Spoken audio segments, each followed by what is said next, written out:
époque. Première époque, ils avaient fait et puis héritier à Yembina Bango à laquelle elle est. Et on a clôturé kakana toutes les filles à l'école. Après, tu as commis Mikolo, il y a Batutu. Nandenge ya Mtuando ya Mbasu Atumusu Baleboga Batade ainsi de suite, tu vois. Ngana héritier. Donc il y a deuxième et qui donc on est de deuxième période donc génération. Baleboga banani batuye belé. Tu vois donc ils ont moi qui est compliqué. Nakolo baye, ils ont pris ma bête. Tout comme Bakolo Banga, ils ont pris ma bête. Même ce qui importe qu'on est tous le fils ya Wera son, c'est voilà. Non, nous allons comprendre que nous avons un problème avec l'adversaire extérieur. Nous avons un adversaire interne. Donc, biso na biso. C'est pas beau, c'est pas bien, mais voilà. Ils ont nature et sengi bongo na mito tout ça. Voilà donc ce que vous avez bien, nous avons bien. Zananga mabe, nazano pe réticent. Dans ce sens-là. Et vous batez que battu tout nazana bien. Mais d'après nga, nazana ba réserve. Na bateau yo, nazo trouver te mandenge bien tenanga. Mais na réalité nazana problème na motote. C'est pas facile ouais bana moto la faire là. Même si on doit attendre photos à la bateau même na ba période de comment polémique dans les marqués. Mais quand même estime. Mais avec qui m'a cassé pour la faire là, c'est pas sérieux chanteur il y a besoin de ma sécurité. C'était pas facile. Je devrais m'imposer pour que abîmer sa originalité et amour propre. La maison mère on a des tous qui on a ndé ma bête. Chanteur les gars qui fait Azalaki. Azalaki té. Tu as la pété parce que tu as dit que Ferrego là, Azam, toi et Mbrava World. Il y a des gens qui belé, qui se réfèrent à Ferrego là. C'est-à-dire, moi, quelque part, en quelque sorte, il y avait de très grands chanteurs, de très bons chanteurs, mais moi, ils se référaient, tout moi, unité de mesure à Royemba. Parce qu'à cette époque-là, déjà, ma bien la Zala quitté.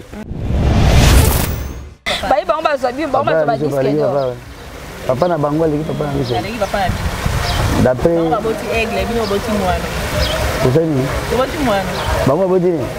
après aigle babota nani babota ibu après aigle babota nini après aigle babota ibu tu babota tsoti tu babota nini. Ah moi je ne peux pas me mêler na ba histoire. Il y a bien trop bâclé. C'est-à-dire que biso neto l'équipe on est belé. Mais on y a un mouton à monsieur Diembla papa batu. On Diembla papa batu na makasi. Ane vende qu'on a bien noté. Raph Ngindou, félicitations pour la promotion, ça la rapport à l'artiste. Que Dieu te bénisse. À connaît pas demander, il n'y a rien en face. Nanenga Mabete, Congo Promo, Raph Ngindou, Boga. En tout cas, félicitations, merci si tu es où, mais là. Raph Ngindou, le présentateur de la force créative Congo Promo. Boroto, ça n'a pas militaire dans Congo Promo. Et faites comme moi, allez voir Congo Promo, tv5.com. Donc au nom de Jésus-Christ, nous bénissons le Congo Promo. Avec Raph Ngindou, Congo Promo ne tombera jamais. Nicolo Congo Promo. Ouais, Balobi Raph Ngindou. Congo Promo toujours, grande puissance. Come on. Congo Promo qui t'orcose net in a film. Congo Promo, babundana nango. Raph Ngindou. Congo Promo. What a plus, what a boss là. Congo Promo deux fois avec les boss Raph Ngindou. Une of me les jeunes leaders. Artiste Nayo Congo Promo pour la promotion de toute la culture congolaise. Congo Promo deux fois. Bolanda Congo Promo pour Ezolo la vérité. Avec Congo Promo, it's not the same. C'est pas pareil. Raph Ngindou. Check. C'est ça. Voilà, et boloté, avoir tout côté na actualité mususu, to ya non la cadre na yomoko, et boloté ozaka na kati ya wenge musique à maison mère vraiment solo kala oza lisusu na kati te tozo ko bezaka kana ça fait partie na lisolo nde tozo beta ils na fasi na lisolo et ça fait partie à histoire voilà plateau ezanga s'il vous plaît ce côté pour pesanga tant on a s'exprimer you know dona peut sauter OK vas-y ta tolérant olobela biso nanu carrière na yo depuis depuis histoire ya kala ya maison mère de Bolotin oza nani sikoyo et est-ce que ozo démarrer toujours na kati ya musique ou abandonner la musique te? En fait moi j'ai fait la musique c'est ma passion, je suis dans la musique. C'est la musique qui fait tout pour que je vive, pour que je mange, pour que je supporte tant de charges que j'ai. Donc je demeure artiste en pleine action. Voilà. Mais quand même, nayo moko ezo ko pesa ezo ko promettre. Non, parce que aux lisusu na groupe T maintenant tu te dépends de toi-même. Voilà, donc je suis indépendant. J'ai un groupe à moi où nous travaillons ensemble. Tant plein de choses. Moi, je vais sortir Belé et se présenter envers des Vanguard. Dernièrement, il y a 2 mois passés, Nazaki na Kinshasa. Je viens de rentrer à peine. Nazaki les bandes à Kinshasa. Et puis moi, les bandes à Congo. C'est grâce toujours à la musique. Voilà, donc je ne suis pas comment dire, sur le mamelle de quelqu'un. Donc je prends de mes propres ailes. Voilà. Et bon, les loyo tomoni moi mbutumbuté côté na kati na bino bana wenge entre autres bon bino moko ba musicien eskozaka na wenge musica moi ba mes attentes et koti relation na yo na ba musicien ba tikala na kati wenge to ba musicien o pe ba longwa ndeti yo longwa relation na bino na bango za ndenge chaud froid. Chaud froid. Voilà. Chaud froid. Mais bon, tout le monde est aux limité quand même faut make up pour couper c'est clair. C'est ça la réponse. Un peu chaude, un peu froide. Qu'est-ce qui fait que ça chaude, qu'est-ce qui fait que ça froide? Moi ben réserve. Tu es chaud avec moi, je suis chaud avec toi. Tu es froid avec moi, je suis froid avec toi. Il y a volonté que moi vraiment moi chaud, moi vrai, donc moi un peu il faut perturber moi ma bateau. Non mais écoute Eden, on a pas se faire comme RDC notre espoir, Maître Eden Lumbo. Maître Eden Lumbo, je te salue là où RDC notre espoir. Voilà donc ce que vous avez bien, nous allons bien. Vous avez mabe, nous allons faire réticent. Dans ce sens-là. Et vous le bateau tout nous allons bien. Mais d'après nga naza na ba réserve na bateau yo nazo trouver te ndenge bien te nanga mais na réalité naza na problème na moto te. Mais oui que beaucoup mobeta fort biso to yeba que wenge zara uni wenge c'est l'union qui fait la force et aujourd'hui comment on a que beaucoup mina ça départager bon vu le roi ndeti. Non on a comprendre mais ça problème ko zanga ba adversaire extérieur. Tous les adversaires internes, donc biso na biso. Tout bundaka biso na biso, tout soit na biso na biso. C'est pas beau, c'est pas bien, mais voilà. Ça nature sengi bongo na mito to ça. Pourquoi autant la biso ba combo ba musicien obozana bango vrai. Et na tanga bango nyonso. Na ko baza vrai na baza faux. Mais ben intime pe baza obi ke o baza vrai na baza intimité. Na intimité. Nazaka na ba camarades, ba collègues. Les collègues autres sont là bien intime. Intime et tout partager ba secret, ba nini dans l'intimité. Intime ça nga mona Yesu. Intime nga Jésus. Aujourd'hui ce qui papa na le roi de la forêt a lobby que non et boloté na za posa oya to beta moi featuring non est-ce que vous êtes d'accord? Si on est disponible, si on est disponible na za voix ils sont déjà d'accord. Mais si on est disponible par rapport il y a vie professionnelle nangai so naza disponible été na kosenga yemo ba excuse a pousser ya moins quelques jours tout soit là. Relation on a Igwe le roi de la forêt il a très bien très bien boya ka boboze sa biso eza très bien pour na si maman ba cachette eza wana ba caméra cachette eza là il faut ma paparazzi Comme paparazzi, c'est un problème. Il y a un autre Yannick Mboye. C'est-à-dire que comme paparazzi, on a de l'Arabie partout. Mais pas dans les fausses informations. Mais il faut tout landa parce que bino buza bateau bo c'est sarabiso bino souci na nini les années eden souci les agina za mabien na werason et jamais ngana tuni relation na yo parce que to mona ko lisusu pembe nte to ko mona kaka est-ce que naza o no mona ngande nini na ki musicien na ye actif siko na tikali kaka collaborateur na ye OK naza quand même moto asali marbebele na nzela na ye tamba sali ebele na okese na ye na moni ebele na zui ebele. Donc tu as quelque part pour nanga icône comme président toujours même peu na rôle m'a pas bien un patron ta salaire exact mais maximum de respect encore mais ça fait quelque part collègue artiste donc collaborer je ne vois pas pourquoi il fait dans la peau et dans la main. Merci Eden pour l'opportunité. Alors, Yaibo, bonjour. Bonjour. Ah, Yaibo, moi, je suis pas assiette au Bengi depuis matin. Bonjour, tu as invité au centre de père, tu as invité. Vraiment. Yaibo, quand tu es au Baki, Yaibo, tu as. Mais oui. Théo, tu es dans ma cam. Eh, ya solo. Banda ko kele so ma ba ifasi ko do mamba. Ya ba YouTuber. Ya so ma ba YouTuber te ifasi te mais oh mona ka. Ya yo ba question na biso, réponse na yo. Oui, c'est dans dire déontologiquement les arabons. Mais bien bobo ya vendre qui se doit répondre là, mais les lobo bobo répondre. Non, l'autre répond, l'autre doit répondre. C'est pas mal l'autre mais là net bo casser déontologie na bino. Non. Vraiment. Beaucoup compléter puis biso. Et bon, à ce que nous sachions, que Eboloté, si je ne me trompe pas, Eza, comment mon corps s'appelle? C'est surnom. Surnom, Ozoa n'a évité son musique, n'a pas ça, tu as évité. N'a pas ça, Eza émérite Longa, Azaraki, collaborateur. Il y a Oueranson, le roi de la forêt, Azan à Paris, n'a pas su Bambote Belé, vacances Malamou, il y a émérite Longa.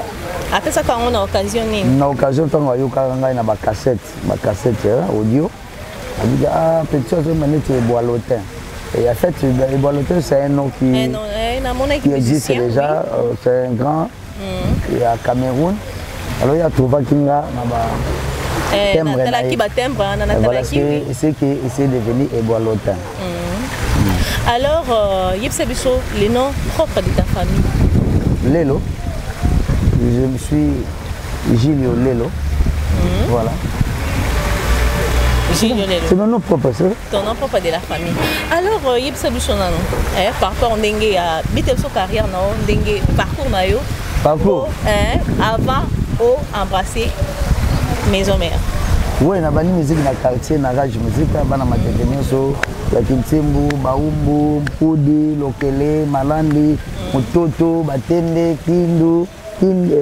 Kinjazi baebi ndenge na démarré carrière nanga na bandi na rage musique na leki na Ribeson après na ben accueilli c'est pas ya Dikoldo à Congo monta comme na bino banzembe belé ta bozaki bana mikeme banzembe ngo tisco bo sepela ba kuku ba croissant ba spaghetti ba SOS ba 105 vers voilà elle pas dit pas na moins 3 à 4 ans après on a leki mbangu et na salaika 2 semaines et pas le Karmapa na pese mbote belé présent oui o le ka pe pas Karmapa oui tant a sali bimisi je m'appelle toi na le ka pe wana na kina ba masa nga ba juli na saki 2 semaines vient nga po ipa oui manuka wana ici na yima na kana ba répétition 2 semaines na yebi ka c'était pour là vient po ipan azalaki administrateur ya pour Karmapa za vient na ye vient po ipan boye était po ipan Aza journaliste, il y a beaucoup de Aza fait professeur. Aza vient à mission Matete. Puis petit, il y a Karmapa. Alors il y a des gens qui sont à l'époque. Après 2 semaines, il y a offre, il y a une musique à maison mère. Et il y a qui Nanzela? Nanzela, il y a émissaire. On dirait émissaire. Batindaki bango balukanga balukinga bazwinga. Non ben toi kuna nazaki vraiment entre naki na deux pieds sur terre. Ah OK. Nazaki na deux pieds sur terre. Quand ba émissaire ba négocier on se présenter les jours que je me suis j'étais parti pour tout solo là. C'était les jours que nazaki peut test. Nanzemboni. Kofi Aina. Tu peux nous chanter? Ah, en tout cas, franchement, pour vraiment casser la routine de la vie, c'est de l'argent tout ça. Quand vous nous faites chanter. Non, non, vous êtes en train de tester en cas. Si vous êtes en train de tester, nous sommes là, Kofi Aina, Mobali Kitoko, Alata Kitoko yeo, Nakati Alombre, Motika Kotongo yeo, Yalobakate, Gentil Eleka yeo. Et le verbe à Christo Mossa, tout le monde en Zambé. Voilà. Vraiment. Là, je dis ces chansons à Blaise Lambe quand on bat ces tons de 7. Alors, à Kabangou, Blanc sur grâce à Yakabobo. Il y a artiste Kabobo, je vous aime beaucoup. Donc, c'est ça. Alors, Ebolote, pris la télévision dans nous, première test dans de Moussalaki et convaincu qui Wirason et qu'on va créer au Kotina Wenge. Alors, pourquoi pendant cette répétition et belé il y a des tests? C'était pourquoi? Non, mais on voulait juste peut-être ce qui réellement la capacité au Bayoka audio. C'est peut-être je suis à l'auteur de ça. On a surpassé, tout on a dépassé en gros. Et on voulait peut-être, moi je ne sais pas ce qui s'est passé dans le cerveau, il y a les rois de la forêt. Et il y a les rois de la forêt. Oui. Alors tout le monde a testé au Salaka, plusieurs tests au Salaka, testé vraiment et partage vraiment génération et ça a vraiment cité Makasi et ça a gagné. Mais il y a un système, il y a un kisi, il y a un kisi. Jamais na kuya libela, jamais na kenda libela. Nazara wana. Donc ça dit que nzambe kaka. Na koye baka ko sala ou na sala. Et tu te dis so nzamba lobi mukulona yo mutufo yo nde mutufo ozo ali kele manenge vire dia lobaka. Olie na yo c'est la tontine mutufo ya tourner parler na yo. Alors il s'agit de ndenge bosala osala test pour na faire égola à confiance. C'est pas facile ouais bana mutugola faire égola. Même si on doit attendre photos à la même la période de comment la polémique dans les marqués. Mais quand même estime. Mais ça qui m'a cassé pour la faire égola, c'est pas sérieux chanteur il y a besoin de ma sécurité. C'était pas facile. Je devrais m'imposer pour que abîmer sa originalité et amour propre devant le public. C'est vrai qu'ensuite, il y a la CPLI, à l'Emilio, il faut voyager, c'est-à-dire que c'est l'amour propre, il disait des choses vraies. Alors, il était aussi leur embrassaki maison mère, au Kenya qui peut voyager pour 2 semaines avant notre album. Avant, non, on a déjà toutes les filles à l'école. Après, on a fait Londres. Un mois après, on a été de Bruxelles pour 1 mois et demi. Mais ils ont. Voilà, c'était ça. C'était ça. Alors, l'heure où il y a qui na maison mère, maintenant le coup d'épée n'a que non, bah qui n'a vendé les mamans ya ko oh ba bangi ça qui open na maison. Bango nyonso. Bango nyonso. Puis on t'a qui à l'auteur, open na que so talobité yé ba alekinga. Et bango nyonso, ba zaki déjà ba star. Donc il y a monta quoi ignorer ça là qui. C'est vrai que ba talent et zaki ndenge mon côté, ba réponse il y a il y a ba vibration ba talent. Zaki ndenge mon côté même il faisait peur tous mais il me faisait peur. On tenait ce qu'on bandait pour s'affronter vraiment Moutonner pour s'affronter le plus, c'était bon, affronter mais babatol. Vous savez que chef Nabiso Ferrego là, chef d'orchestre Nabiso, et puis Adjan.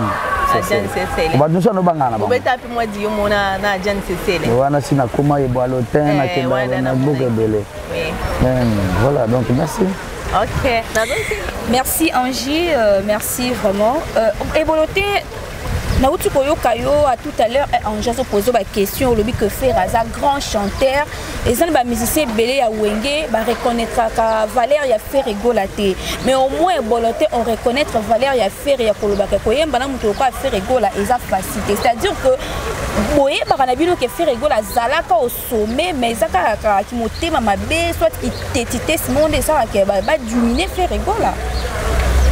Bon moniko ndima pété eza droit ya mutu kondima pété koboya pe eza droit ya mutu mais koboya musu ezaka ya non sens donc ezaka ya motema mabe o mususu pe po ba tcheuka voilà c'est juste ça na maison mère on est tousaki on a ndenge mabe te chanteur wala ka faire azalaki azalaki te totikala pété parce que toyebi ke faire rigola aza mutu ayembaka ba world yakina ba te belé bando ko se référer na faire rigola. C'est-à-dire, moi, quelque part, en quelque sorte, il y avait de très grands chanteurs, de très bons chanteurs, mais moi, Batebele, on s'est référé, tout le monde imitait des mesures à Royemba. Parce qu'à cette époque-là, déjà, ma bien la Zala quitté. Donc, on s'est référé, tout le monde a dit que Yembi ma casse, il faut que je faire. Pour nous, on a dit que mon a Yembi, pour que je faire à chaque fois. Toi, chacun a Yemba na cœur. C'est-à-dire qu'il y a quand même un rapporté belé.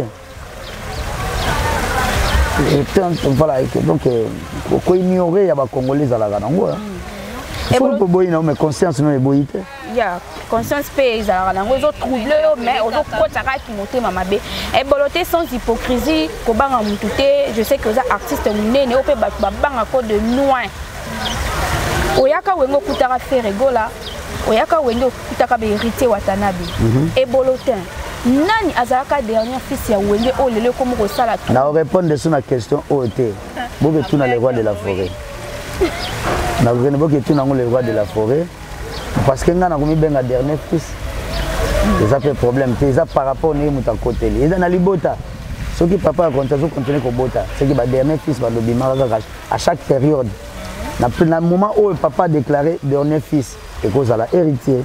Et dans le moment où moi je suis botami et comme il boit l'autre dans le moment où moi je suis botami et comme attends sous ainsi de suite dernier fils il y a Wenge musique à maison mère ba o baza kuna siko na minute parce que changer ba période bona so na bota kaka soka kanga ki mabota soka soki na musicien héritier ngana za nga pété comprends soka soki kana mais tant qu'à continuer à recruter na ko bimisa. Il faut faire très attention. Ma dernier fils, ils ont été ma brigade. Oh, ils déjà yebanaki. Il faut faire très nuancé. Ils ont battu mon soussou. Net bien des sons à yembaki déjà mon anaki na TV et pas ya Papa Wemba et puis Alain Pela. Donc na ligne on est ba il y a ba dernier fils ils ont mon boulot. J3 déjà Bimaki déjà pas ya Tata Mobich. Donc le dernier fils n'a Kotaki après héritier, c'est très difficile, tout n'y en sait bien. Et ça aussi Tadé, Azaki déjà musicien, il y a Adolphe Dominguez. Vous comprenez? Bon, c'est vrai qu'il y a une qui a discuté, mais à Kokiko comme un peu dernier fils parce que sur la toile, il y a qui est. Ok? Alors tout n'y en sait bien. Et ça n'a période dans période. Dernier fils héritier et Souki Tangbaouti à laquelle elle est. Et Boalotin à côté. Werrason à Bimissier. Ok? Toutes les filles à l'école. Pour dire vrai que Mouta Kota qui a Sika, na Kota qui chito ma yemba qui était toutes les filles à l'école. Na yembi. Donc na grand frère nanga, il y a un dengue robota mais la Wenge héritier. Yemba qui toutes les filles. Voilà, toutes les filles à l'école. Ok? Alors, périodiquement, chaque fois papa Zopota, ils ont changé évolution. Ils ont changé bateau. Ils ont changé époque. Parce que Wenge ils ont une époque. Première époque, ils ont fait et puis héritier à Yembina Bango à laquelle elle est. Et ils ont clôturé kakana toutes les filles à l'école. Après, tu as commis Mikolo, il y a Batutu. Il y a ainsi de suite. Tu vois? Il y a héritier. Donc, il y a la deuxième. Et qui donc on est de deuxième période donc génération. Les bogards, banani, tu vois donc c'est ça moi qui est compliqué.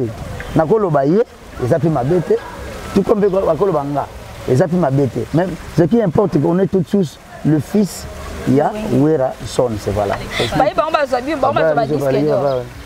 papa na bango leki papa na biso d'après bango boti ni ba après aigle babota nani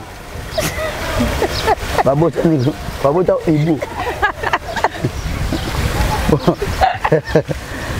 après aigle babota ni après aigle babota ibu tu babota tsoti tu babota nini moi je ne peux pas me mêler na ba histoire il y a blomo trop bâclé c'est-à-dire que biso neto leki bango na ebele mais oya bana mutana musuba diembla baba papa batu o diembla papa batu na makasi ane bende ko na bino te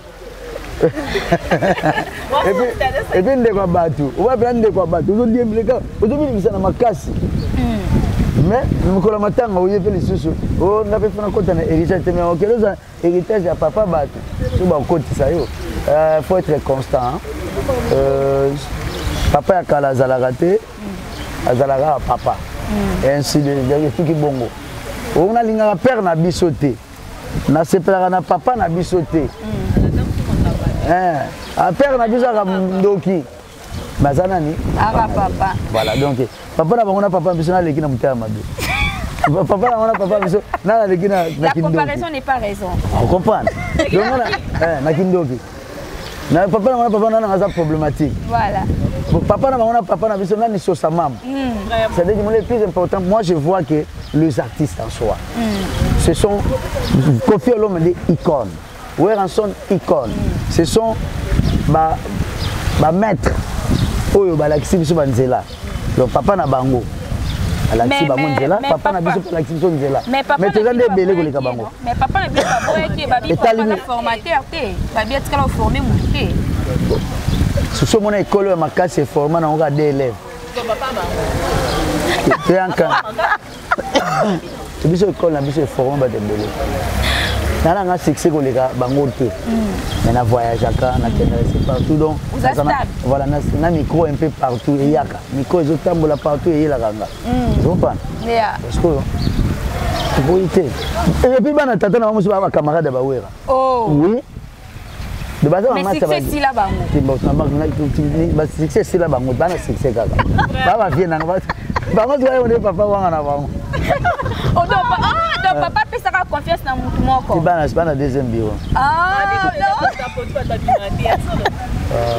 te na boy buzo bana porte wana ils ont pas basi va sala ngo bino ba de Dubaï vous bien volonté tokomi na suka émission on a chuté na question oyo koyoka ferego la sangisi bandeko na ya wenge abe eloko epesa motema mabe makasi omona ka ekomi mambebele ti lelo eza on ba trop kokoma moto akoza na idée ya kosangisa batu tandis que bon balingi diviser pour mieux régner mais mokili tolinga te faut tozala kwa ba politicien ba politicien bazalaka la politique elle est dynamique donc ça dit pas cause à la problème là mais ce qui cause ça il y a honneur il y a pays tout ba problématique il y a pays ba sanganaka après mutuna mutu faire ça ici ba tete comme ba musicien na ye parce que ba ko ba mika la faire il y a problème té ko bana succès té il y a problème té tout na ba tout bana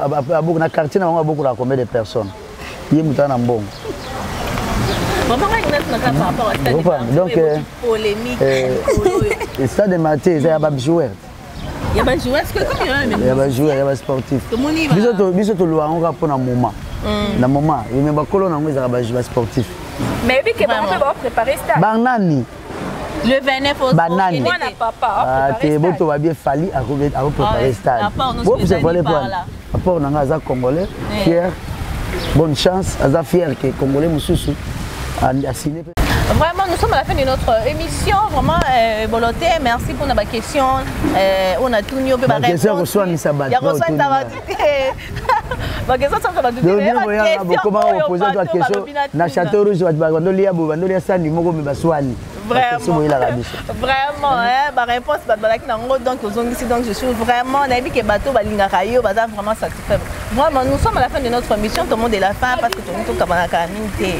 Voilà, ce que moi je peux dire que merci de m'avoir invité sur votre plateau. Merci à NG et puis Eden. Merci. Vous avez étoile montagne. Il faut tout soutenir Dino. Merci. Bien que les Congolais, même si on a un bébé Zalara. Bien que les Congolais, ils ont un bébé Zalara. Bon bébé na bino lobby. Merci. Là, on dit que c'est un bambote. C'est ça? Bon, on a dit que c'est une émission, mais bon, on a dit que YouTube, YouTuber, on va voir là. On a fait une beauté. On a battu sur Yamba Gina là-bas. Il y a Joe Saini, maître excellence, docteur, son excellence, docteur Espérant Kabambi. On a fait une beauté belle. Na pesi masananga temba solo bambo tebele Mobutu Edi Mouigiri et puis na pesi bambo tenangai na Papi Mandiango il y a Didier Deschamps na bosanti na pesi ya Véro Mayele nous sommes 35 na pesi bambo tenanga na JB Joseph Bertier Al Pacino et puis na pesi bambo tenanga mingi na PDG Miglou Miguel Tshisekedi na pesi bambo tebele wana tu na compte ya Grand Katanga Aimé Makoy. Na bosati na pesi na Patrick Baraka, eau potable, boîte et club de Rivon Goma et puis